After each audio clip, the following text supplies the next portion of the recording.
Hi everyone, in front of me I've got a Ulefone Armor X7 Pro, and let me share with you how to enable the developer options on this device. So let's start with opening the settings, and here we have to scroll down to the very bottom to find About Phone.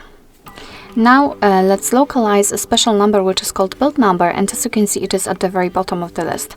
So after finding it, we have to keep tapping on it until we will see that we are in the developer mode. Now we can go back and let's try to localize the developer options, which should be somewhere in the system settings, I believe. So let's scroll up a little bit and tap on the system.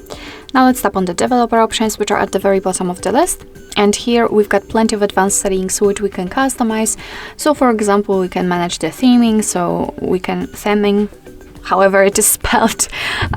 So we can change the accent color, the headline, icon shape.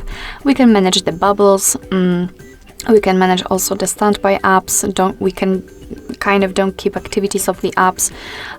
We can manage view updates, show or change the the window animation scale, some options which are connected with a Bluetooth, USB, so overall the networking, and so on and so on. So we've got a lot of options to customize, and I did not really want to turn it off. So all we have to do to actually turn on the feature is to tap on the switcher on it. So for example, the pointer location, as you can see, it will be immediately applied.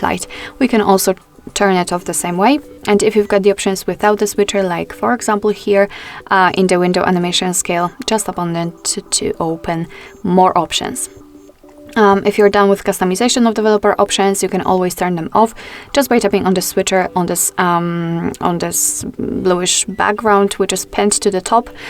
Simply tap on it, and as you can see, most of the options will be inactive, and after getting back to the system settings, the developer options will disappear.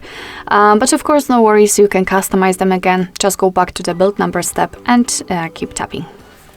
Alright, so that will be all. Thank you so much for watching. I hope that this video was helpful, and if it was, please hit the subscribe button and leave the thumbs up.